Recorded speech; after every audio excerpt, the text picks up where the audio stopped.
Primeiros... Nada no mundo estava tão ligado ao mistério quanto o enorme leão antigo com uma cabeça humana. Acredita-se que a Grande Esfinge foi criada por volta de 2500 a.C. para o faraó Khephren. Sim, ele é tão antigo assim. Depois a esfinge foi coberta por areia e tentaram desenterrá-la para admirá-la.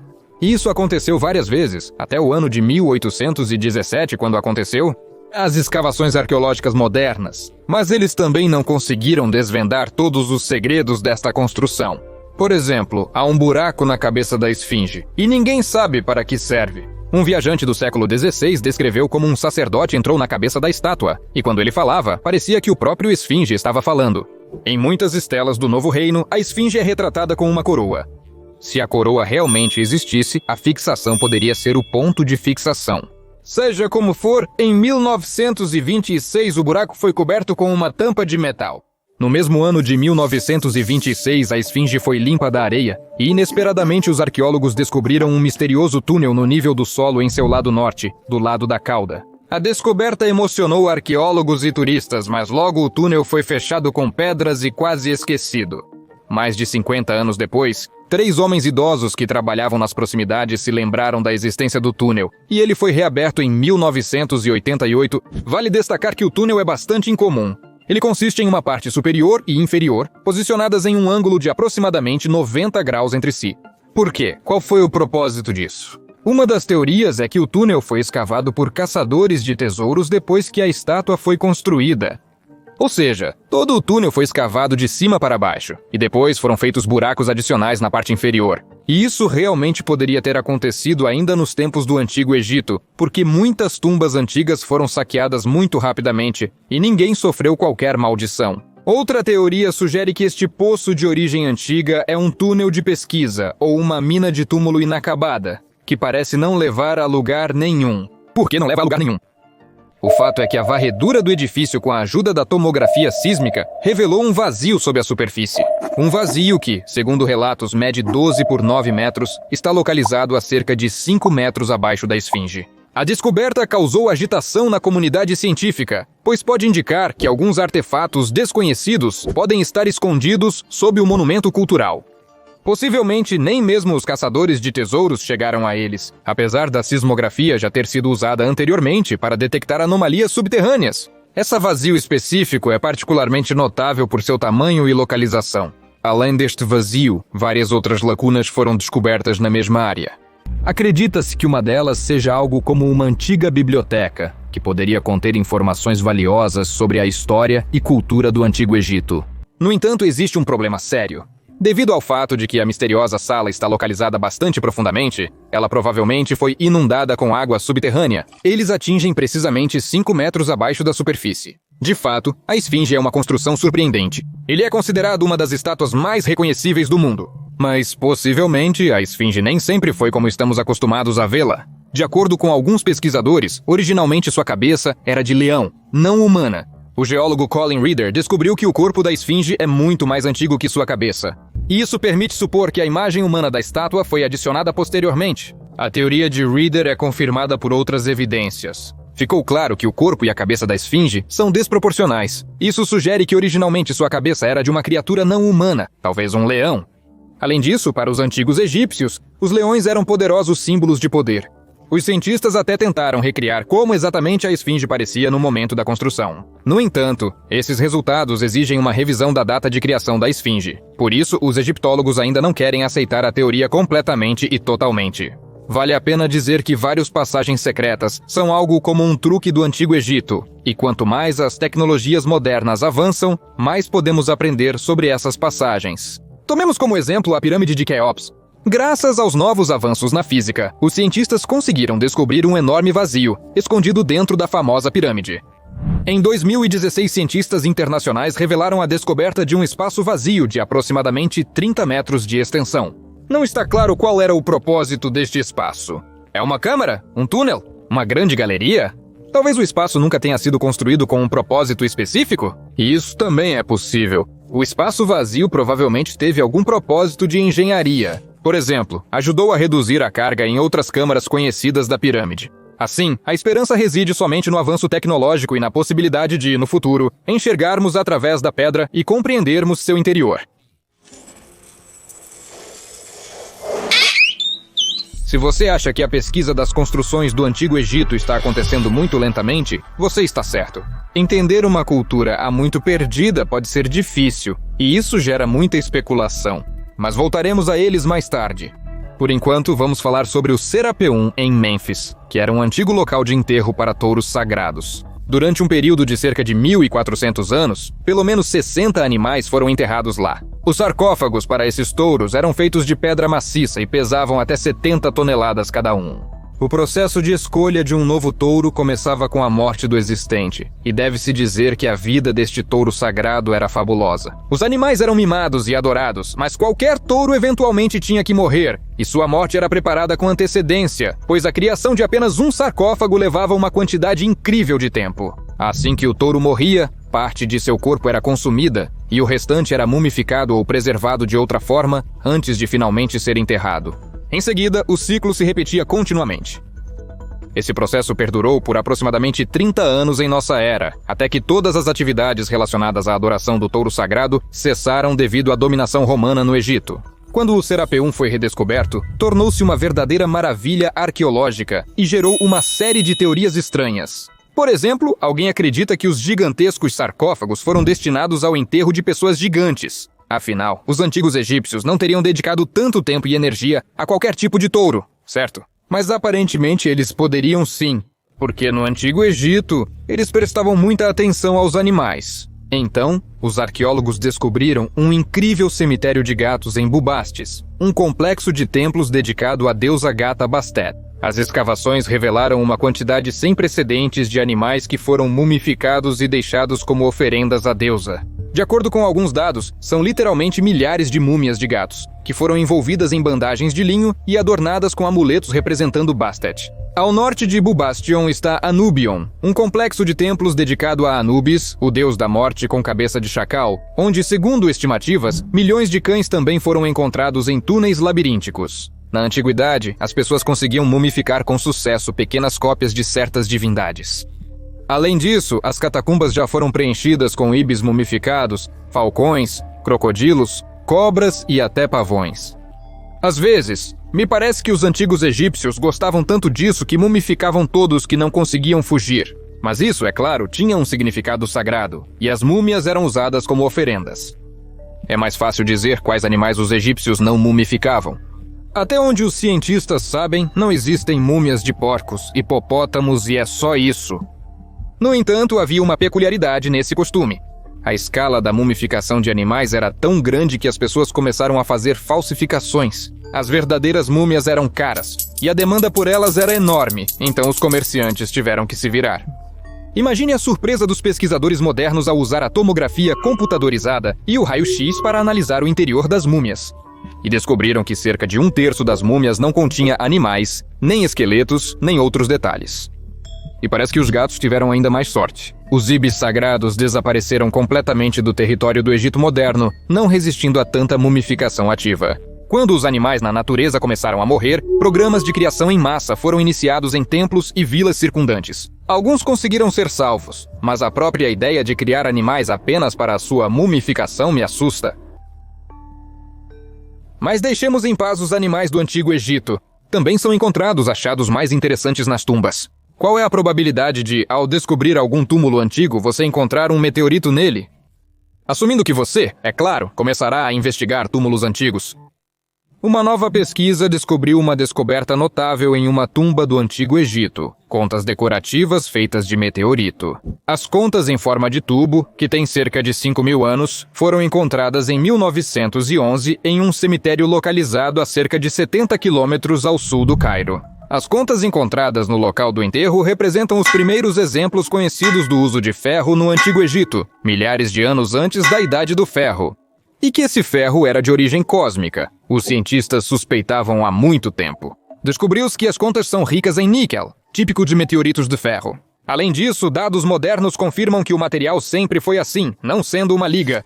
Além disso, os pesquisadores dizem que as contas têm uma estrutura cristalina característica, encontrada apenas em meteoritos. Provavelmente, a joia foi incluída no enterro por causa de sua beleza rara e propriedades mágicas. Para nós, o ferro parece algo comum e chato, mas para os antigos egípcios, algo que caiu do céu certamente era um objeto especial. E este não é o único exemplo do uso de ferro meteórico. A descoberta de uma adaga de ferro no túmulo de Tutancâmon reforçou ainda mais a teoria de que os egípcios extraíam metal especificamente de meteoritos. Até recentemente, pensava-se que os antigos egípcios não eram muito habilidosos em fabricar objetos de ferro antes do século V.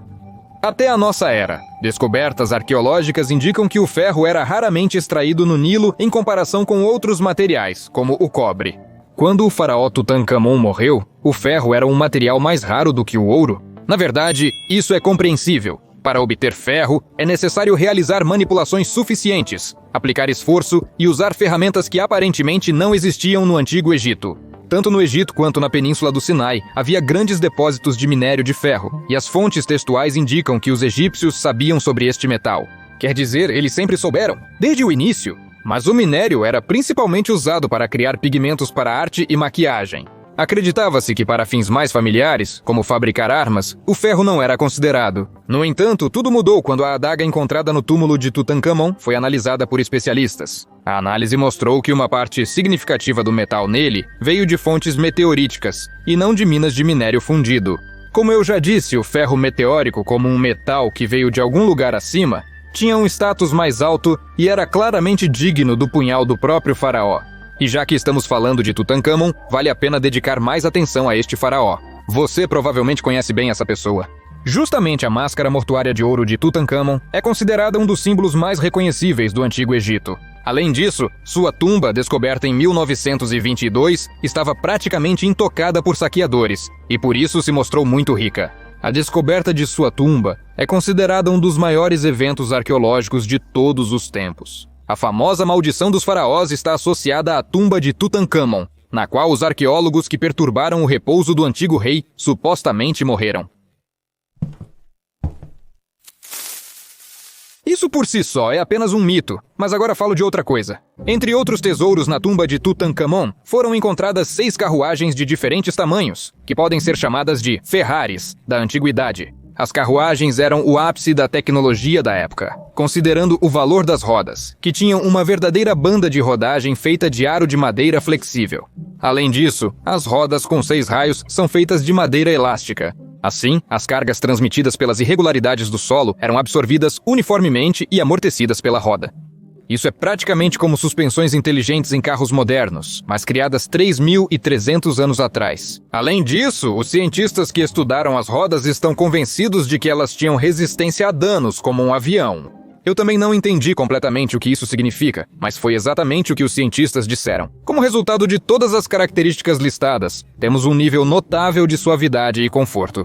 Mesmo a uma velocidade de cerca de 40 km em terreno irregular no Egito, era fácil de manobrar e agradável de se mover nas rodas de Tutancâmon. Verdade, há um porém.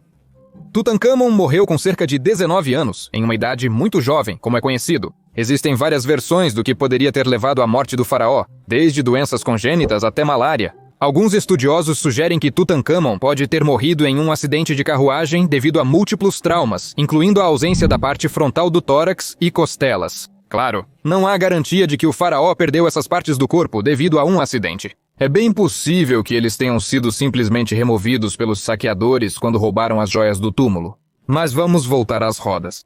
Nos tempos do Antigo Egito, eles não eram apenas meios de transporte, mas também uma das armas mais mortais. E as armas precisavam ser produzidas em grandes quantidades. Por isso, o faraó Ramsés tinha uma fábrica inteira. A produção lá lembrava as modernas fábricas de tanques. A primeira linha de montagem, como a conhecemos hoje, foi usada na fábrica da Ford em 1913. Que os egípcios estavam muito à frente das pessoas modernas neste aspecto. As peças da roda chegaram à fábrica por departamento, depois passaram por uma série de oficinas, onde foram ajustadas uma à outra, e no final resultou em uma roda totalmente funcional, pronta para a batalha. Não é por acaso que foi durante o reinado deste faraó que ocorreu a Batalha de Kadesh, conhecida como a maior batalha de carruagens da história da humanidade. Participaram dela de 5 a 6 mil carruagens. Dificilmente tal quantidade poderia ter sido produzida se não houvesse fábricas antigas. O que mais eles sabiam criar no Antigo Egito? Próteses e incrivelmente bonitas. Quase 2 décadas atrás, arqueólogos trabalhando na câmara funerária do necrotério de Sheikh Abd al-Qurna, localizado a oeste de Luxor, descobriram algo inesperado: uma prótese complexa do dedão do pé.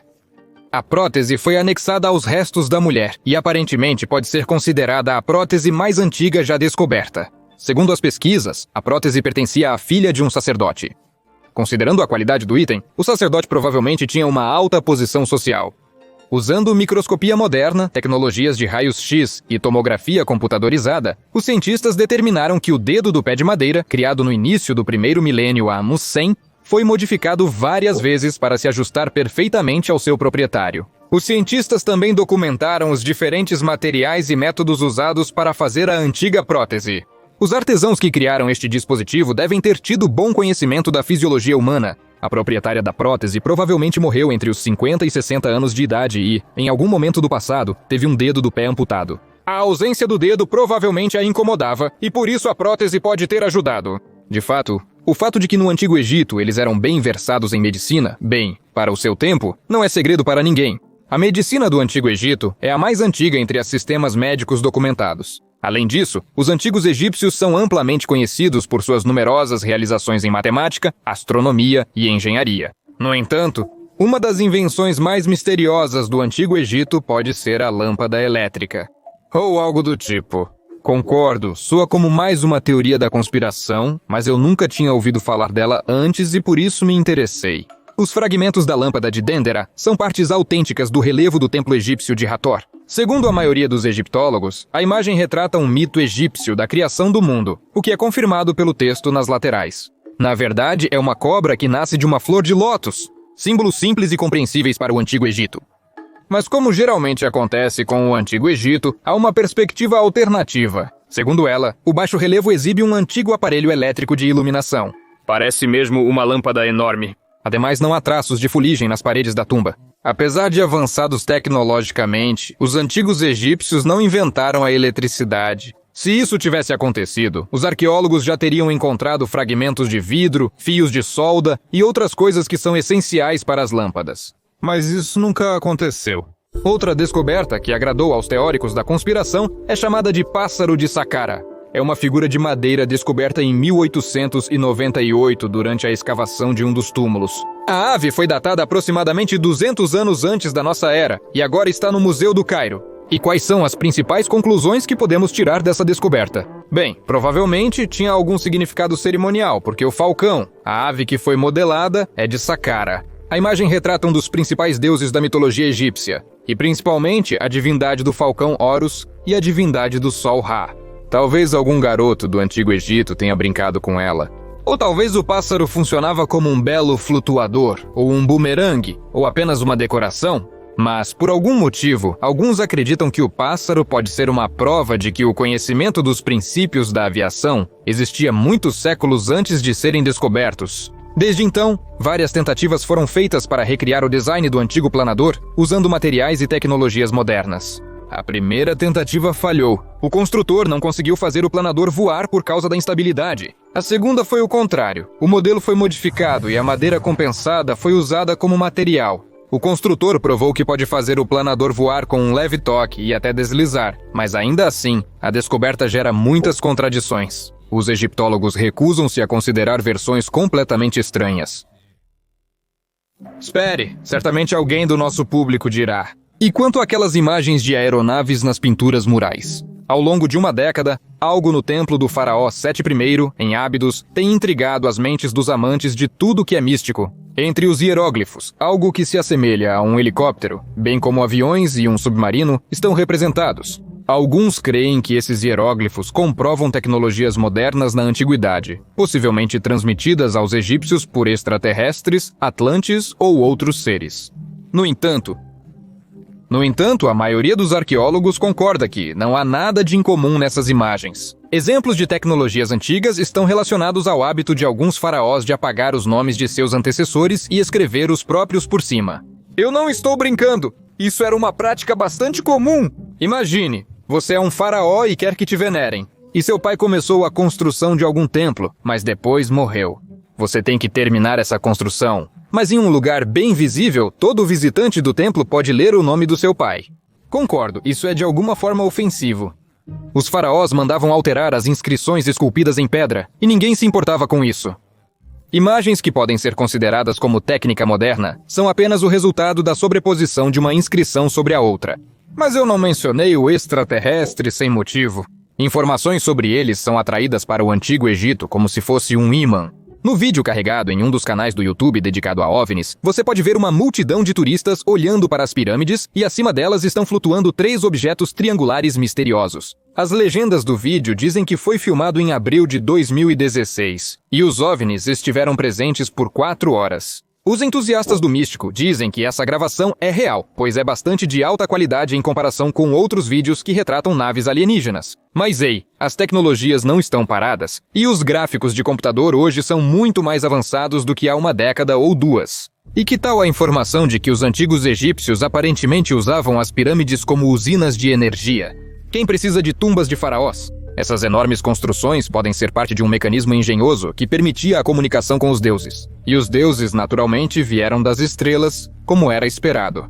Os obeliscos, frequentemente feitos de granito, recebem atenção especial e são colocados em frente a templos, palácios e outros edifícios públicos. E não se esqueça do quartzo, que está contido no granito. Acredita-se que ele cria frequências incrivelmente precisas quando você o atinge mecanicamente. O quartzo pode ser ativado eletricamente, mas o que isso significa? Algumas pessoas realmente acreditam que o quartzo pode ser usado para transmitir certos sinais, direto para o espaço, para os deuses. Os antigos egípcios, provavelmente, nem suspeitavam que seus distantes descendentes chegariam a tais ideias. Acho que neste momento você deve estar se perguntando por que exatamente os antigos egípcios não tiveram tanta sorte. Porque eles estão frequentemente associados a OVNIs, buscando a presença de civilizações altamente desenvolvidas e criando teorias da conspiração em torno do Antigo Egito. Afinal de contas, havia a Antiga Roma, a China e a civilização maia. Então tudo se resume ao fato de que as tecnologias dos antigos egípcios, em primeiro lugar, são conhecidas, e em segundo lugar, realmente impressionam. Já mencionei alguns, de fato há surpresas sem mistificações. Pegue, por exemplo, as próprias pirâmides. É difícil para o homem moderno acreditar que na antiguidade as pessoas eram capazes de construir algo tão complexo e imenso.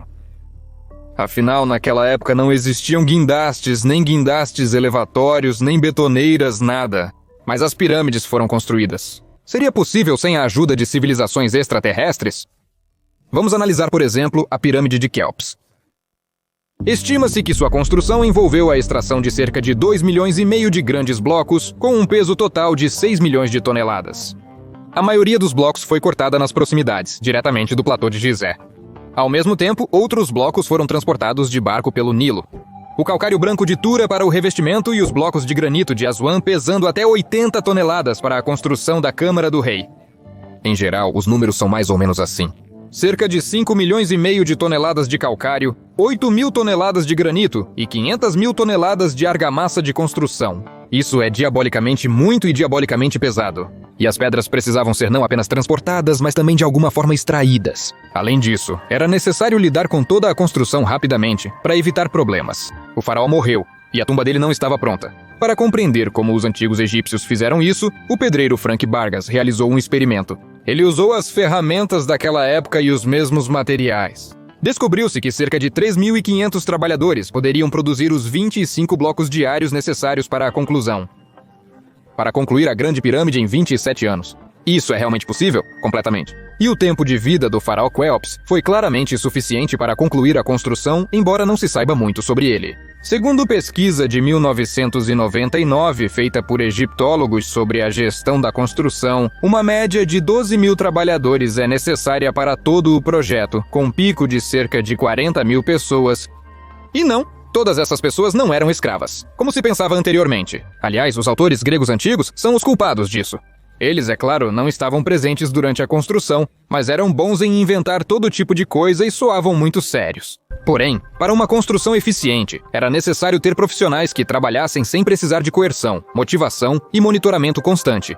E as pesquisas modernas confirmam isso. No Antigo Egito não havia dinheiro, mas segundo estudiosos havia algo para pagar aos construtores das pirâmides. Provavelmente eram produtos alimentícios, incluindo algum tipo de gado vivo. Ou os construtores foram isentos de impostos, o que também não é ruim. Ainda existem debates sobre a tecnologia de construção em si, mas referem-se principalmente aos métodos de movimentação e posicionamento das pedras. Alguns até tentam replicar as pirâmides por conta própria, mas geralmente sem muito sucesso. Mas deve-se levar em conta que na construção antiga trabalhavam profissionais que sabiam como lidar com todas essas ferramentas antigas. Mesmo para os construtores modernos mais habilidosos, leva muito tempo para alcançar o mesmo nível de maestria. Em geral, não vou me aprofundar em todas as possíveis teorias científicas e métodos de construções presumidos, porque a construção e a pesquisa das pirâmides é um tema infinito. Um vídeo inteiro pode ser usado só para desmascarar mitos. Só vou dizer que as teorias modernas sobre a origem das pirâmides soam plausíveis, exceto aquelas onde os alienígenas participaram na construção, claro. Até logo!